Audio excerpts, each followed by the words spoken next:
El trabajo que estoy elaborando, que está en construcción, se titula Participación política de las mujeres en el marco de un contexto de violencia en razón de género.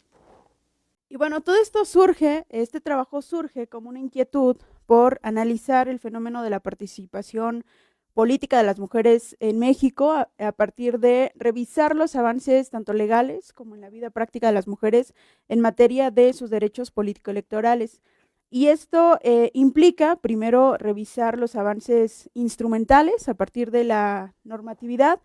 y pues esto como un mecanismo que apertura la posibilidad de participación de las mujeres, dado que históricamente pues no tenía esta permisibilidad para que pudiera ejercer derechos político-electorales. Y por otro lado, el avance en cuanto a crear condiciones necesarias para la incorporación de las mujeres en asuntos públicos. Entonces, dado que se ha hecho una revisión en materia normativa, podemos ver que a partir de 2014, que fue una reforma en materia político-electoral bastante importante a nivel nacional, esta reforma, en términos generales, incorpora el principio de paridad en candidaturas a legislaturas federales y locales. Posteriormente, en 2019, se incorpora una reforma en materia de paridad de género en cargos públicos, es decir, ya hay una mayor apertura o mayor permisibilidad en diferentes ámbitos públicos para que la mujer pueda incorporarse. Y finalmente, otra reforma importante en 2020 sobre violencia política con las mujeres en razón de género, es decir, ya se establecen estas condiciones sobre las cuales las mujeres si bien es cierto, se van incorporando asuntos públicos, pero también siguen existiendo estas barreras o obstáculos para un ejercicio pleno de sus derechos. Y pues vemos también que pues hay todo un marco legal, desde la Constitución, las leyes secundarias, tratados internacionales, etcétera, que regulan este derecho a las mujeres a participar en asuntos públicos, y que en México sí se ha avanzado bastante en materia de esto, pero justo lo que nos interesa es trasladar o contrastar todos estos avances normativos con una realidad social práctica. Entonces podemos ver que en algunos casos se ha utilizado esta figura de la paridad de género, es decir, establecer un 50 y 50% de mujeres que ocupan, hombres y mujeres que ocupan cargos públicos en diferentes ámbitos. Por ejemplo, la participación de las mujeres en la Cámara de Diputados, en el Senado, en los congresos locales, pues se ha ido acercando justamente ese 50. A nivel federal, en la Cámara de Diputados y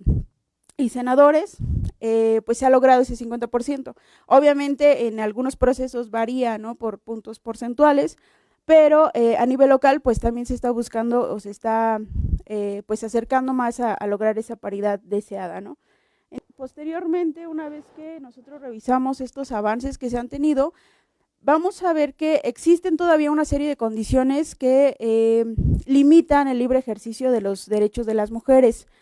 dado que vivimos en un país en el cual la existencia o la presencia de violencia pues está cada vez más latente, más visible, afortunadamente gracias a diversos estudios, gracias a las movilizaciones sociales, a las acciones colectivas de las mujeres, pues se han podido ir visibilizando todas estas formas de manifestación de violencia e incluso en asuntos públicos, ¿no? Lo cual nos dice que si bien es cierto se ha logrado o se ha acercado más a esa paridad de género deseada, pero aún sigue existiendo violencia, ¿no? Entonces, ¿qué hacemos en la otra parte del trabajo? Contrastar aspectos teóricos, conceptuales respecto a la violencia para poder entender y comprender a qué nos referimos con violencia política en razón de género y por qué sí es importante hablar en términos de esto para poder comprender algunos casos actuales que se van dando y suscitando en los cuales sigue habiendo presencia de violencia en razón de género. La violencia es un uso intencional de la fuerza física, amenazas contra uno mismo, otra persona, un grupo o comunidad, que tiene como consecuencia o es muy probable que la tenga un traumatismo, daños psicológicos, problemas de desarrollo o incluso la muerte de la persona, ¿no? Lo vemos en el caso de los feminicidios, ya es el extremo de la violencia contra las mujeres. Ahora, sí vivimos en un contexto lleno de violencias en plural, porque la violencia se manifiesta y la podemos visualizar en diferentes formas, ¿no? Pero especialmente la violencia contra las mujeres, porque la categoría de género ha sido un detonante en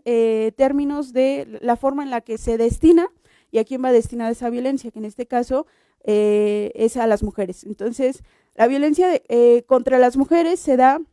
de igual manera por cualquier acción o omisión basada en cuestiones o por razones de género que causa un daño o sufrimiento psicológico, físico, patrimonial, económico, sexual o la muerte, tanto en el ámbito público como en el ámbito privado. De ahí pasamos a lo que es la violencia política. La violencia política o el ámbito público ya implica uno de los ámbitos que desarrollamos en nuestra vida cotidiana, en nuestra vida social y que son necesarios para el funcionamiento de esas estructuras a las cuales pertenecemos, ¿no? Y que desde luego pues son estas formas de organización pues estatal, económico, político, etcétera, ¿no? Entonces la violencia política está conceptualizada como este acto que tiene por objeto o resultado alterar el orden público, proferir expresiones que impliquen diatriba, calumnia, infamia, injuria, difamación o que denigran a los ciudadanos, a las instituciones públicas, a los partidos públicos, a sus candidatos o candidatas, y también aquellas expresiones que alteren el orden público o que busquen causar un daño en el contexto del ejercicio de derechos político-electorales de las personas. Entonces, vemos hasta aquí que pues hay una categoría importante que es fundamental revisar, que pues tiene que ver con el género, ¿no? Cuando nosotros hablamos de género, empezamos pues a atribuir todo este tipo de cuestiones inherentes a ideales, creencias, atribuciones sociales. El género es una construcción social que nos permite atribuir o designar ciertos roles, ciertas actividades, ciertas funciones que cumplen los hombres y las mujeres dentro de una sociedad. Entonces, en términos generales, el género es esta construcción sociocultural que restringe las posibilidades y el desarrollo pleno de las capacidades de las personas. Y finalmente, ya con todos estos elementos, vamos a poder comprender qué es la violencia política contra las mujeres en razón de género. Vamos a ver que esta violencia, este tipo de violencia específico en el ámbito político contra las mujeres, en los cuales lo que detona ello es la cuestión de género, que es un concepto socialmente construido para definir roles de hombres y mujeres que cumplen ciertas funciones dentro de una sociedad y que, bueno, son construidos de esa manera. En el ámbito político se refiere a toda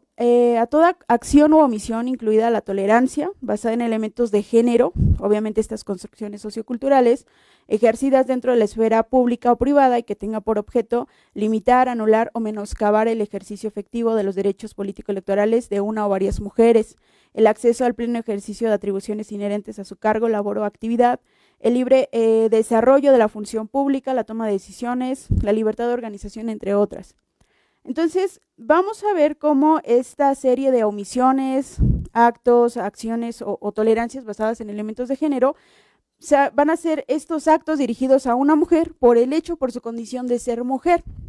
y que la afectan de forma desproporcionada respecto a los hombres y que también tienen un impacto diferenciado en ella. Entonces, analizando estas cuestiones, digamos, conceptuales, esta definición de violencia política de género incluso ya está incorporada en la legislación en materia electoral, pero ahora si nos vamos a la realidad, trasladamos todos estos elementos para identificar en esta realidad social si pues realmente se ha avanzado o no en materia de derechos político-electorales. Realmente vemos que sigue habiendo y aumentando el número de denuncias con el motivo de violencia política contra las mujeres. Entonces,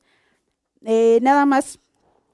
citando un caso específico, una resolución del Tribunal Electoral del Poder Judicial de la Federación, vemos que se hace uso de un discurso en el cual pues la estructuración de esos mensajes, el objetivo de los mismos, pues va destinado a menoscabar la integridad, la dignidad humana de las personas y de las mujeres, ¿no? Entonces, finalmente, pues todavía tenemos mucho por hacer, es corto el tiempo, yo lo sé, y bueno, nada más para finalizar y concluir, hemos encontrado que siguen existiendo algunos obstáculos en materia de ejercicio de derechos político-electorales de las mujeres, como estos estereotipos de género y violencia política contra las mujeres por razones de género. También pues sigue siendo una limitante la discriminación en los ámbitos profesional y educativo. Y otro aspecto que también hace falta pues seguir explorando y seguir pues presentando pues este sustento de por qué la corresponsabilidad en labores no remuneradas y de cuidados es importante, y que son actividades o labores que deben ser compartidas y no solamente cargadas a las mujeres, porque esto también va en detrimento de su desarrollo académico, profesional y personal. Y bueno, por mi parte es cuanto. Muchas gracias.